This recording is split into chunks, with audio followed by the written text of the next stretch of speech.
Hola, ¿cómo están?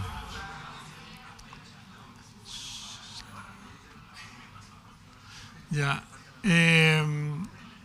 Mi nombre es Carlos Osorio, soy el director del Instituto de Emprendimiento de la Universidad, profesor de innovación, soy ingeniero de formación, luego de eso hice una maestría en Harvard, otra maestría en el MIT y un doctorado en el MIT. Tengo la mala costumbre de preguntarle siempre a la gente que se sienta en las filas de atrás. Seguramente otros profes tenemos la misma mala costumbre. Bueno, y yo me he dedicado a un solo tema, yo te diría desde el año 2002. ¿Quién nació después del 2002? Me retiro. Ya, desde ahí más o menos me he dedicado nada más que a estudiar y tratar de entender cómo la gente puede innovar mejor y más rápido. Con mi socia de investigación desarrollamos una metodología que ganó un premio en la Universidad de Pensilvania, un premio que a la Universidad de Pensilvania con QS Rankings como la mejor metodología a nivel mundial para enseñar innovación. Algunos de ustedes tuvieron la suerte de estar en un taller intensivo acá, como experimental que hicimos. Hago clases en distintas partes, aparte, o sea, en Chile solamente acá, pero también he hecho clases, he sido profesor invitado en el MIT, he hecho clases en Harvard, en Argentina, en otros lugares también. Y especialmente desarrollamos para el MIT un programa para que profesores gringos aprendieran a hacer la pega que hacemos nosotros, Made in Chile. Ya, entonces, lo que les voy a hablar del tema de cómo innovar en casi cualquier cosa. Yo traté de sintetizar esto en 10 puntos, ¿okay? Que son el aprendizaje luego de tener más de, no sé, 8.000 alumnos en torno más o menos a los mismos ramos, pero aparte hemos generado una medición, así como que cuando yo hago clases, nosotros medimos, tomamos datos y experimentamos con humanos, ¿okay? Entonces, ahora tenemos el ramo Emprendimiento 1 nuevo, tenemos ahí un grupo de 22 que estamos todos aprendiendo y experimentando. Ayer nos dimos cuenta con la charla que ¿alguno de ustedes fue a la charla de Thomas Kimball? ¿No? ¿Sí? Que la charla se ajustó, pero uno a uno con el tema del fondo, lo que estamos tratando de hacer este nuevo ramo, estamos viendo. Bueno, y yo lo que les voy a compartir un poco son cosas que hemos aprendido a lo largo de los años y sintetizando más o menos en 10 puntos en qué es lo que uno hace para que cualquier persona pueda innovar en casi cualquier cosa. ¿Alguno de ustedes conoce Runway, esta herramienta de inteligencia artificial para hacer video? ¿No? Es una de las 3 mejores del mundo. Esa fue desarrollada por un alumno mío, yo antes estaba a cargo de esto en la Adolfo, y así hay otro tipo, el sistema este nuevo de ingreso a los estadios con el carnet de identidad, también fue una tesis del máster de innovación, y así hay un montón de otras cosas que en el fondo que hablan un poco que más allá de lo que van a presentar, lo que vamos a hablar ahora, el fondo está basado y tiene un montón de resultados. La primera cosa que yo creo que uno debiera tener en cuenta para poder hacer cualquier tipo de innovación es tener claro que uno no es o no creativo. Uno puede aumentar, cultivar, ¿cierto?, las capacidades nosotros que tenemos de poder creativar más. Hay otro tema, hay gente que es súper creativa, pero que no está ni ahí con mostrarse. Hay una cosa que es la creatividad y otra cosa que es la disposición a ser creativo. Entonces, también hay gente que puede tolerar mucho riesgo, pero que no quiere, ¿ok? Entonces, cuando ustedes empiezan a ver qué tanto puedo yo o no ser creativo, piensen en estas 2 cosas. Uno no es, uno siempre puede mejorar. Y 2, yo puedo ser súper creativo, pero puedo ser tímido. Y la combinación hace que para el resto esa persona parezca como poco creativa, pero no porque no lo sea, sino porque no se atreve. Lo segundo es que la creatividad se junta o genera en el fondo de 3 cosas, y esto es parte de lo que explica el cómo podemos hacernos más creativos. Primero está la motivación, y por lo general ustedes están llenos de motivación. ¿Quién de ustedes quiere inventar alguna cosa? ¿O ha tenido alguna idea y está trabajando en algún negocio o algún proyecto personal? 1, 2, 3, poco. ¿Cachai que uno levanta la mano como así? Esa gente que es creativa, pero que queda así como que le... Entonces, el tema de la pasión personal, una de las primeras cosas que uno va a hacer en el fondo es decir, oye, sí, puedo tener mucha pasión, pero para ser creativo necesito dos cosas más. Necesito experiencia, conocimiento y herramientas, y necesito capacidades. Esta se cultiva, esta se aprende. Y con esta, lo único que tiene que buscar uno es algo que a ustedes, da lo mismo que imposible sea, les llene la guata, que ustedes estén apestados con alguien. Una frustración muy grande es una súper buena fuente para hacer innovación. Segundo tema, y esto los alumnos míos siempre lo digo, lo decíamos en el taller, las ideas valen, no lo quiere decir ya, las ideas valen callampa, ¿ok? Una de las cosas que se ha mostrado en distinta gente que hace innovación es que uno no debiera partir por ideas, ningún proyecto de innovación, porque la probabilidad de fracaso de cuando uno parte con ideas es de casi un 100%. Y la razón es que si uno toma que cada uno de estos caminos es una idea distinta para un solo problema, que es el que está adelante, ¿qué probabilidad tengo yo que esa idea sea la mejor para resolver el problema? Si pienso nada más que en la idea.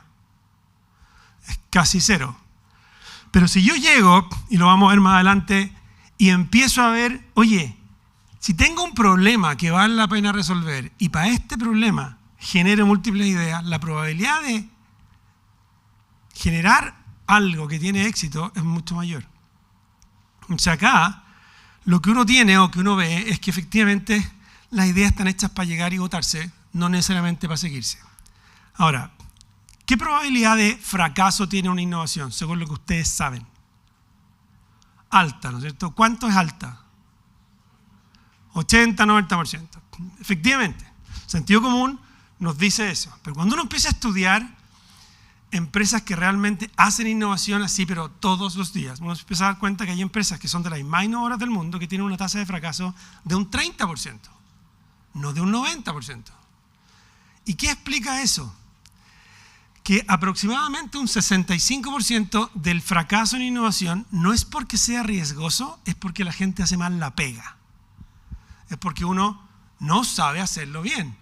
Y si uno no sabe hacerlo bien, como dice en optimización, si es el primal, el dual es, se puede aprender a hacerlo bien. Lo que hacen estas empresas es que, y una de las primeras cosas que me tocó estudiar fue ver que si hay empresas que tienen un 30% de tasa de fracaso, es que tienen un 70% de tasa de éxito. Y que además, más de la mitad de sus ingresos vienen de innovaciones. O sea, no pueden ser innovaciones penca. Y nos pusimos a estudiar procesos. Ahora, una cosa que tenemos que tener, la tercera cosa que tenemos que tener claro en este tema, es que, es que hay que aceptar que uno va a meter las patas, que uno va a cometer errores con un 100% de probabilidad, y no va a cometer uno, va a cometer muchos. Y uno se lo tiene que tener súper claro para no andar frustrándose. Lo único que uno tiene que preocuparse, no lo único, son un par de cosas. Uno, que las metidas de pata no sean irreversibles, muy grandes. Y si metemos las patas, darnos cuenta o levantar la mano lo más rápido posible y decir, me acabo de mandar un condoro, hay que resolverlo. Porque lo que pasa en innovación es una cuestión que es bien trágica, que si yo me demoro en identificar o levantar un problema, a medida que pasa el tiempo, el costo de resolver ese problema aumenta de manera exponencial. El mejor ejemplo es cuando ustedes llegan, ¿quién de ustedes ha tenido que llegar con sus viejos a una casa nueva? En que llegan felices, instalan y se empiezan a dar cuenta que hay problemas y tiene que entrar la empresa constructora y empiezan a partir el piso del living o cosas así. ¿Quién? ¿Alguien? ¿Cómo ha sido la vida esos días en la casa? Difícil. Bueno, ese error se podría haber identificado antes de entregarle la casa, antes de incluso poner el concreto, y habría costado, ¿qué?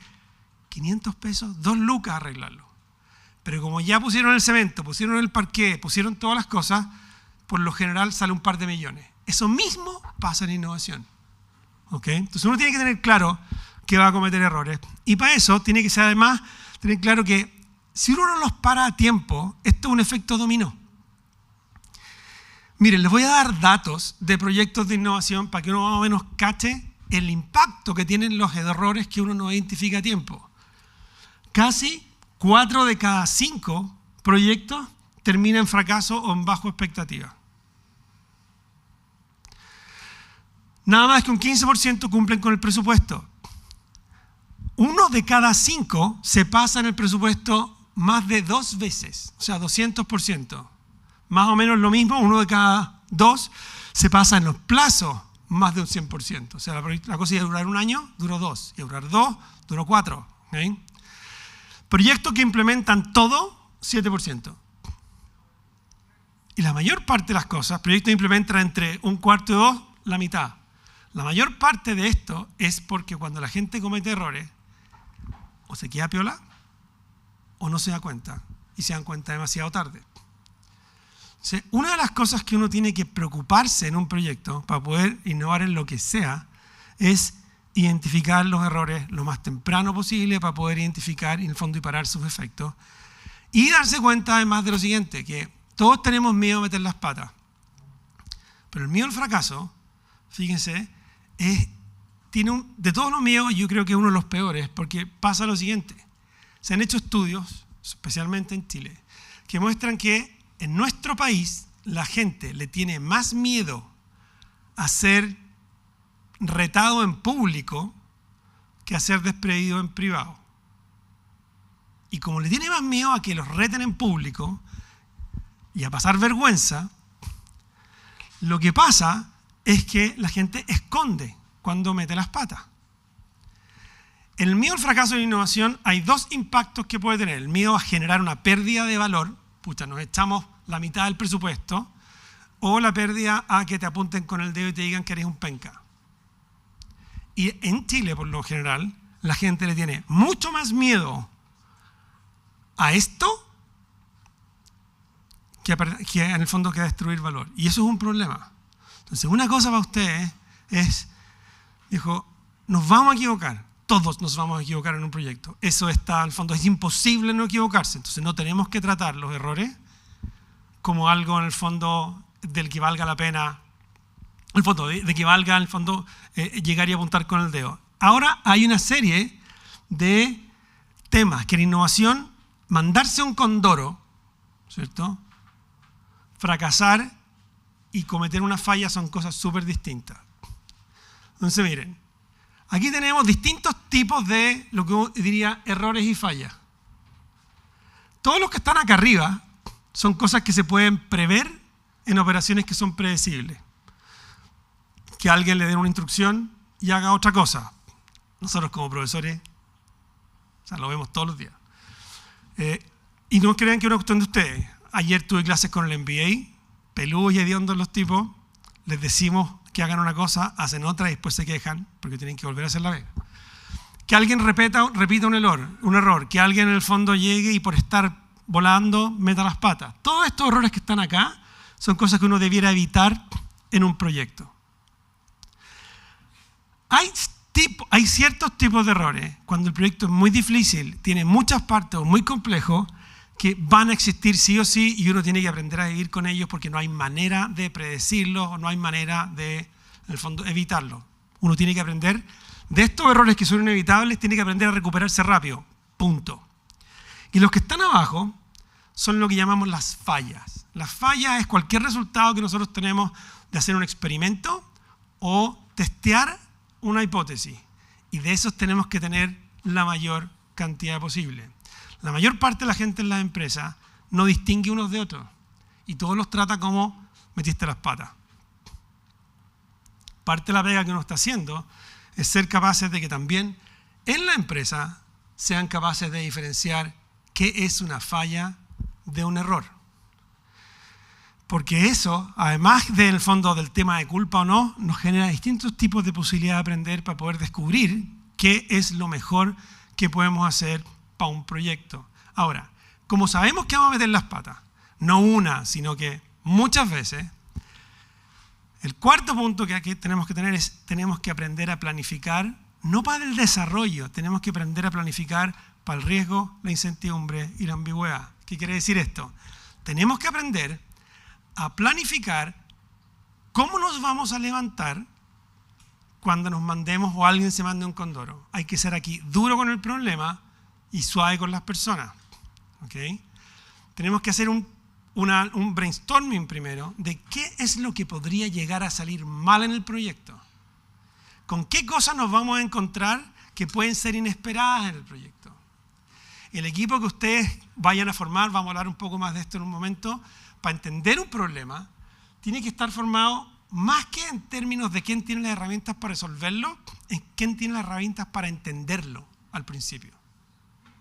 Entender el problema y después vamos sumando a la gente que tenga herramientas para resolver el problema. ¿Y por qué hay que planificarse? Porque, fíjense, cuando hicimos el taller, ¿se acuerdan? En julio del año pasado, hace un año, sus compañeros lo pasaron mal, ¿o no? ¿Cómo definirían el pasarlo mal? Fue muy caótico, o sea, teníamos la frase de se me fritó el cerebro. Teníamos, o sea, literal teníamos el cerebro frito todos los días. No. Era un taller que era 24/7 por 5 días, sin descanso. No hay como vamos a tener un break. No, ahí está la comida, si quieren paren y coman, pero no es break. ¿Alguna otra cosa que decir? No, que era de 9 a 6 de la tarde y era el break de almuerzo y estar. Bueno, y tenían 3 empresas que pidieron, que les pusieron desafío. Coca-Cola, Ernst & Young y Cruzado. ¿Cierto? ¿Algún Cruzado por acá? Bien. Ya, entonces miren, el entrenamiento fue un poco así. ¿Por qué? Que nosotros tenemos que, si tenemos que aprender, fíjense la manera de enseñar, la manera de entrenar, esto es lo mismo que hacemos con empresas. Si yo tengo que entrenar a un equipo para que sea capaz de pararse cuando mete las patas, lo tengo que entrenar en las peores condiciones posibles. Tengo que ser capaz de asegurar alto desempeño en las peores condiciones posibles. Y para eso, ¿alguien de ustedes hace algún deporte en el fondo de alto riesgo? ¿Qué? Esgrima. Escalar, ya. ¿Alguien más? ¿Nadie más? ¿Cómo nadie más? ¿Ah? Buenísimo. Miren, ustedes van a entender lo siguiente. Cuando nosotros estamos enfrentando alto riesgo, ¿cierto? Nuestras emociones juegan un papel, el control emocional juega un papel fundamental.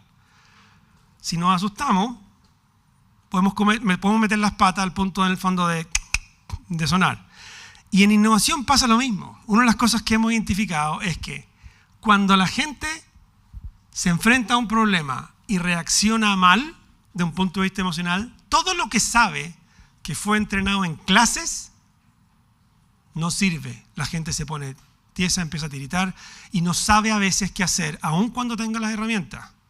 Seguramente a ustedes les ha pasado más de alguna vez que se ponen nerviosos con algo que han hecho un montón de veces, nada más que porque al frente tienen a alguien que puede, en el fondo, generar susto, miedo, respeto, lo que sea, y uno dice, oh, no sé qué me pasa, como que no puedo reaccionar. Es lo mismo que pasa acá. Por eso nosotros lo que tenemos que hacer es entrenar a la gente para que pueda ser capaz de tomar altos riesgos, pero mitigar el impacto. Y para esto, la única manera es, 1, planificarse para incertidumbre, y el número 1, tener claro que la creatividad y las capacidades que nosotros tenemos las podemos ir desarrollando. Y para eso tenemos que, en vez de evitar, ahora sobre todo ustedes que están, les quedan, no sé, 2, 3 o 4 años, 2 o 3 años en el fondo, más que evitar situaciones así, es enfrentar situaciones así. Porque cuando ustedes sean capaces, si meten las patas acá en la universidad, no les va a pasar nada. Lo peor puede ser una nota. Y se van a entrenar para que cuando estén afuera y vivan una situación similar, ustedes reaccionen de la mejor manera posible. Mira, mis alumnos me dicen siempre que, de la MBA sobre todo, que yo los trato mal, en talla. Pero cuando salen, es otra cosa. Tú me contabas que ustedes tuvieron que hacer un ramo después del taller que era como de emprendimiento, innovación o modelos de negocio. ¿Cómo fue? Que dijiste que tenían que hacer algo que todo lo que el curso estaba viendo, ustedes ya lo tenían como súper... Una vez me contaron, bueno, da lo mismo. Vamos a seguir, miren. 5.º punto.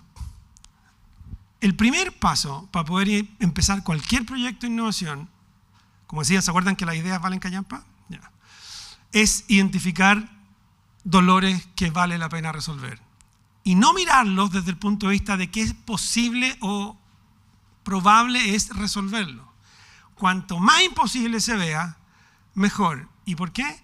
Porque cuando nosotros vemos algo que está muy lejos e imposible, y decimos, no, esa cuestión no tomamos en cuenta dos cosas. Uno, que nuestra capacidad de aprender es exponencial, y lo que yo hoy día no soy capaz de hacer, en 2 meses más voy a ser capaz de hacer.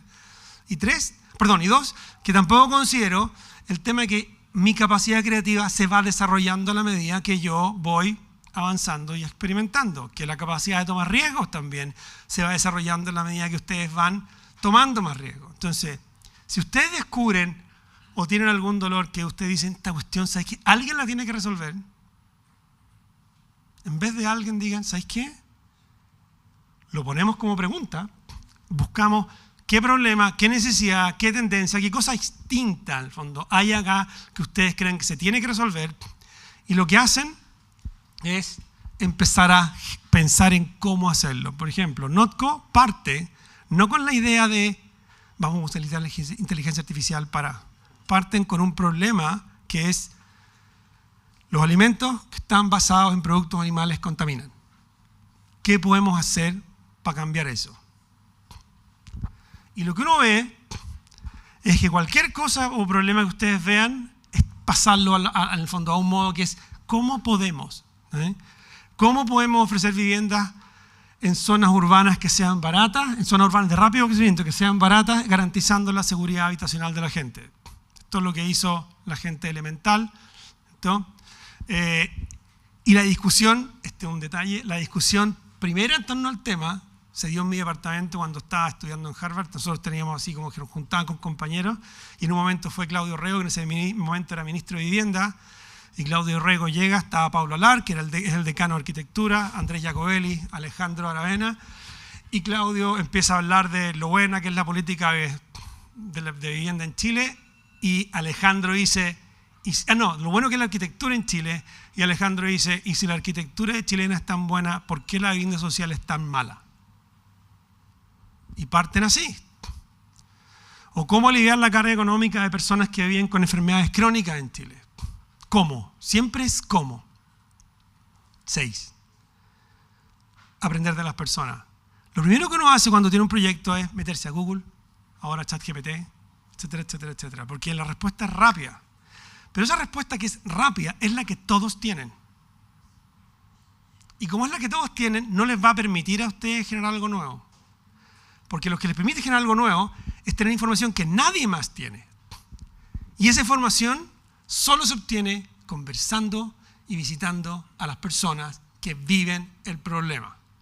Alejandro Aravena, una de las cosas que hizo para el tema elemental es que se iba a las poblaciones y les pasaba a la gente papel y lápiz para que la gente dibujara cómo pensaban ellos su casa. Después él les pasaba un diseño de la casa y les decía, ¿cómo lo completarían ustedes? Y la respuesta no vino de lo que Alejandro y el equipo hizo, vino de lo que la gente respondió respecto a cómo podrían ellos completar distintos diseños, que lo vamos a ver más adelante, respecto de sus casas. ¿Qué tanto tiempo tienen? ¿No es cierto? ¿Cómo usan las cosas? ¿Qué tanta capacidad de pago tienen? Nosotros tenemos que empezar a descubrir cosas de las personas que nadie más sabe, porque eso nos va a permitir a nosotros tener un mejor entendimiento del problema. 7. Segundo que hablábamos de que las ideas no valen nada. Si nosotros tenemos un problema, para ese problema tenemos que aprender a generar la mayor cantidad de ideas y aprender a descartar las malas. Esta es la parte de ideación. No es la primera. Viene después como de varios, 1 mes, 2 meses de trabajo, viene recién el tema de ideación. Y acá nosotros tenemos que entender las ideas como ingredientes que nos permiten a nosotros preparar una comida entera, no solamente un plato. Si yo tengo más ingredientes, voy a poder preparar mucho más. Si tengo pocos ingredientes, 2 o 3, va a ser una cuestión más penca. Aquí la idea es lo mismo, por eso hay que tener demasiadas, muchas. Una de las cosas, ¿cuántas ideas generaron ustedes en el brainstorming? Como 500 ideas en 1 hora, 1 hora y media, 2 horas. Como 1 hora. 500 ideas en 1 hora. ¿Quién ha hecho algo más que ello? Bueno, hay método para eso. Y usted está en el proyecto de Cruzados, sí. ¿Tú? ¿También? Ya. Entonces, miren, cuando hablamos de tener muchas, este es un proyecto real que tenía que ver con cómo diseñar un nuevo tipo de carrito de hot dog para la ciudad de Nueva York. Estos fueron los primeros prototipos que hay, o conceptos. Pero las ideas, hay muchas, y se mezclan de manera distinta. Por ejemplo, la idea de tener un quitasol redondo está aquí, aquí, acá, acá, acá y acá. La idea de tener un sector en fondo cerrado, este cerrado, este cerrado, este cerrado, este cerrado, los otros son abiertos. Entonces, las ideas uno las va combinando y a veces no necesitáis tantas ideas para generar muchos conceptos. Luego uno los va poniendo a prueba y va dándose cuenta que hay 3 que son los mejores. Y estos 3 se prototipean de un modelo mejor y al final se dan cuenta que el mejor de los mejores es este y este es el que en el fondo termina como la solución final al problema. ¿Sí? Dale.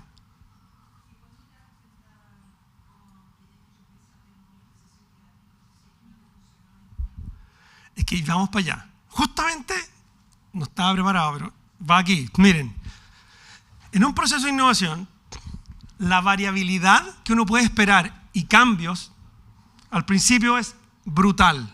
A medida que vamos avanzando, las distintas herramientas y etapas, ahora, ojo, hay más de 200 procesos de innovación. Design Thinking, Lean, Agile, son 3 y no necesariamente los mejores. Uno lo que va haciendo, a medida que va avanzando, la única manera de manejar esto es mediante iteración. Y la manera de hacerlo es que yo hago prototipos, los pongo a prueba. Si funciona, eso es el tema de las fallas, el tema de explorar, el tema de hacer un fondo experimento. Si no funciona, me doy vuelta. Yo voy avanzando mediante iteraciones. Todo proceso de innovación que tenga algo del fondo de impacto, sobre todo los nuevos, son mediante iteraciones. Y lo que a mí me va dando respuesta de si la cosa funciona o no funciona, no es lo que nosotros con el equipo pensamos, es lo que la gente nos dice con las ideas que les ponemos. Un poco lo que hacía Alejandro. Ellos con su equipo generaban ciertos diseños de casa, se los pasaban a la gente de poblaciones y le diría, si la casa fuera así, ¿qué le haría a usted? Y ellos empezaban a completar un segundo piso o decir una mansarda para el lado, porque a diferencia nuestra, la gente que vive con menos recursos sabe maestrear muy bien, sabe mezclar concreto, porque han tenido que a veces partir desde cero en muchas cosas. 9. Esta cuestión es crítica. Hay que estar dispuesto a matar ideas que para uno parece que son súper buenas. Porque para uno pueden ser increíbles, pero para la gente que las va a usar, no. ¿A quién le ha pasado que un pololo o polola le regala algo para el cumpleaños y ustedes lo encuentran como que bueno, no le achuntaste pero para nada? ¿A quién? Ya. Ahora, esa es una persona que se supone que los conoce, ¿ok? Con que han estado bastante tiempo cerca. Si alguien que los conoce es capaz de equivocarse tanto, loco, ¿cómo nos vamos a equivocar con gente que nunca hemos visto? Por eso que hay que aprender de las personas y por eso que hay que estar dispuesto a que si la solución a alguien le encanta y nosotros la detestamos, o sea, a alguien, a un grupo, esa es. Aunque a nosotros nos encante, no va por ahí. ¿Okay? Esto es como parecido cuando te dicen, estoy peleando con Juanito Pérez. ¿Sí? Oye, pero con ese gallo, sal de ahí. Tú dices, no, si no pasa nada. Y uno después dice, amiga, tenías razón. Es un poco eso. ¿Tú ibas a hacer otra pregunta?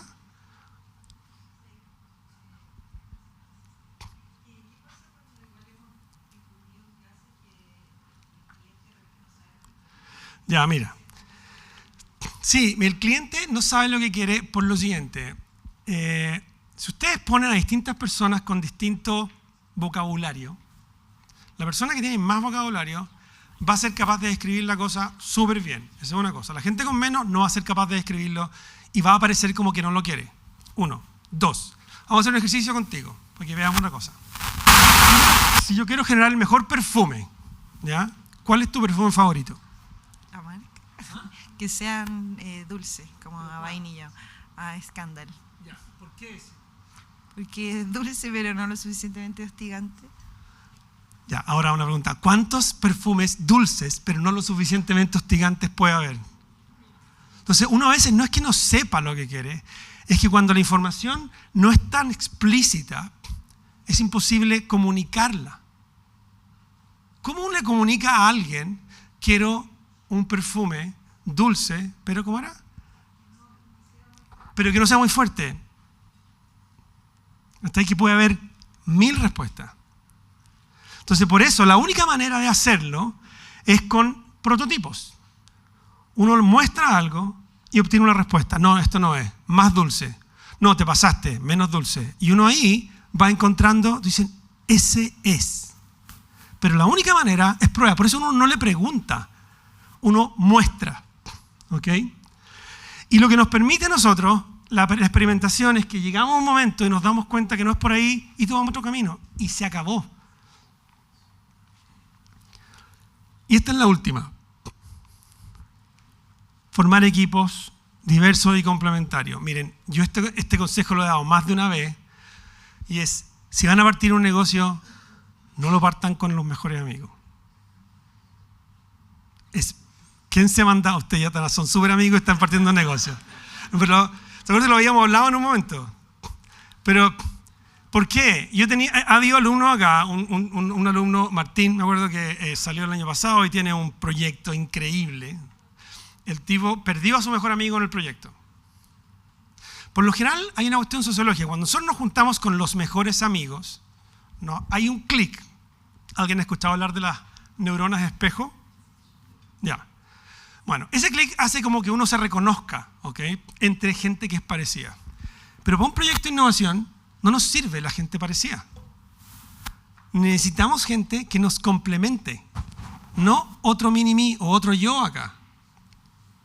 ¿Okay? Entonces, para eso, les voy a además dar una segunda razón. ¿Cuántos problemas pueden resolver ustedes, más o menos, antes de empezar a meter las patas? ¿Ah? Al mismo tiempo, que la prueba de no sé qué, que llevar al perro a no sé dónde, que mi mamá me pidió, que etc. ¿Cuántos problemas pueden resolver más o menos sin empezar, antes de empezar a meter las patas? 3, dicen. A ver. 3. Uy, hasta el final del día. 1, dicen, miren, en promedio los hombres como 5, en promedio las mujeres como 7. Ahora, un proyecto de innovación tiene alrededor de 70 variables que están activas al mismo tiempo. 70 problemas de los que hay que preocuparse al mismo tiempo. Entonces, ¿cuánta gente creen que nosotros que necesitamos en un proyecto para que el proyecto no se vaya a la punta del cerro al tiro?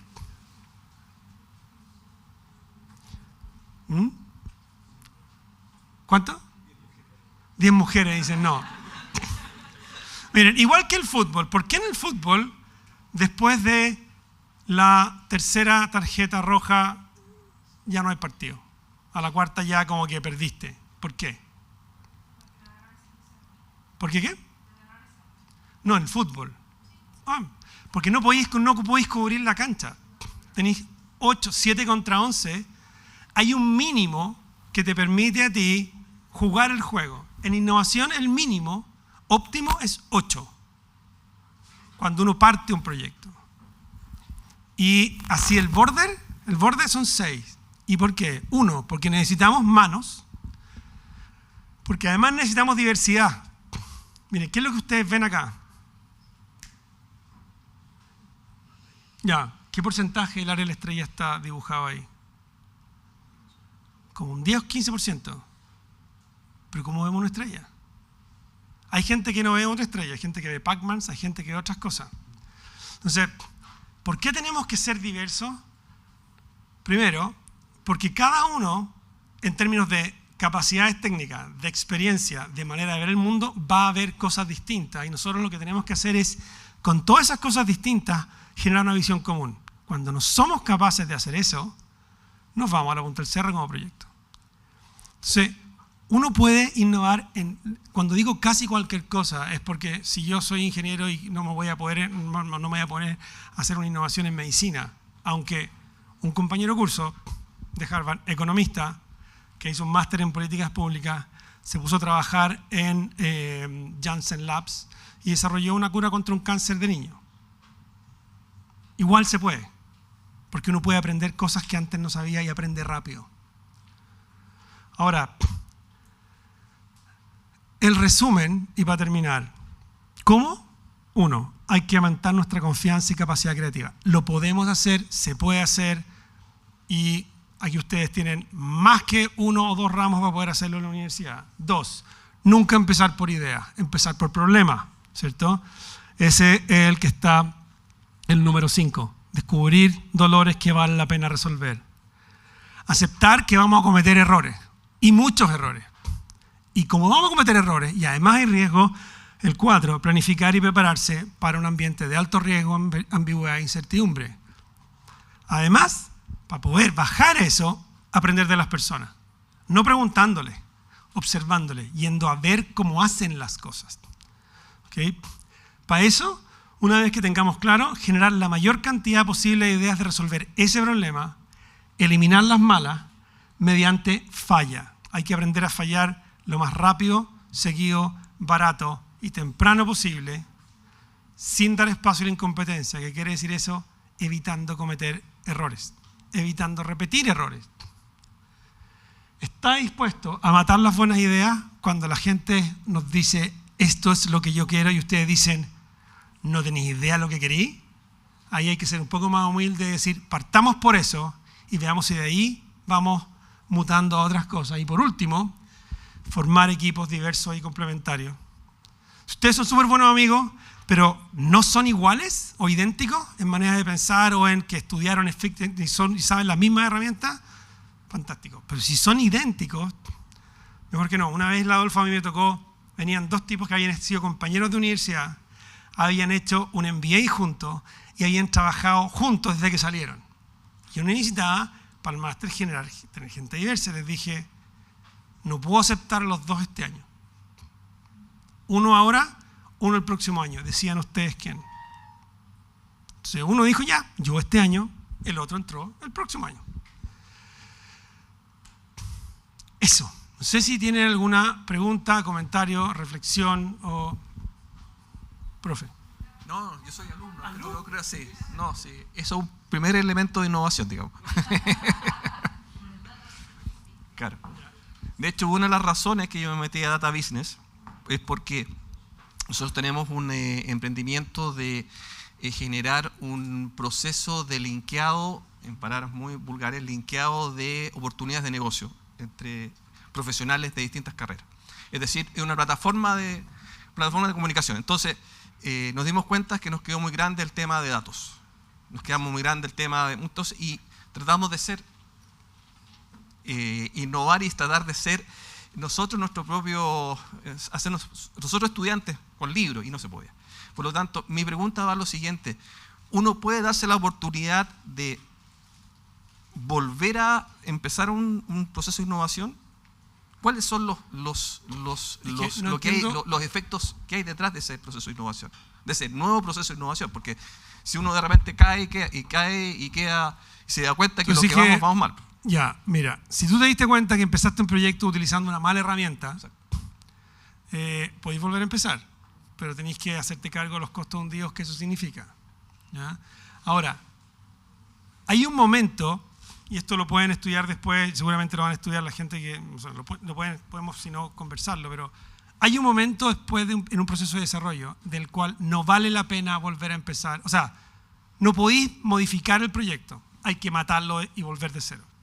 Hay un momento, seguramente a ti te ha tocado vivirlo, a la gente no, que cuando uno empieza a meter tantas lucas, el tema en el fondo de entrarle a picar, hay un momento en que uno deja de tener posibilidad de generar cambios en un proyecto.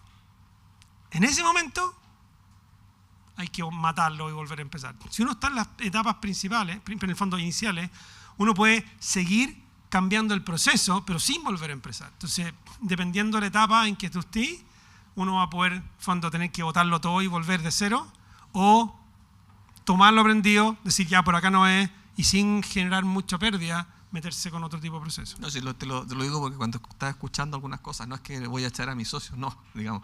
Si lo que pasa es que nosotros lo formamos como grupo de ex compañeros de colegio que todos somos entre ingenieros civiles y ingenieros comerciales. Pero todos tenemos algo común, que venimos de la misma formación de colegio. Entonces, todos no somos amigos. Mismo chip. Mismo chip.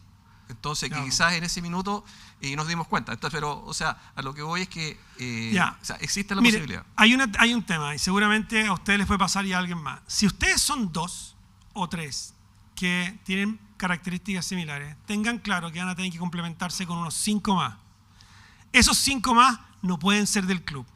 Tienen que ser gallos o gallas que no tengan nada que ver con ustedes y que pueda incluso parecerle a ustedes incómodo trabajar con la gente. Otro tema, en términos de diversidad hemos hecho mediciones con estas 3.500 personas. El óptimo para esos 4, aparte de diversidad en términos de profesiones, de experiencia, ¿cierto?, de perfiles psicológicos, etc., lo ideal es que sean 4 hombres y 4 mujeres.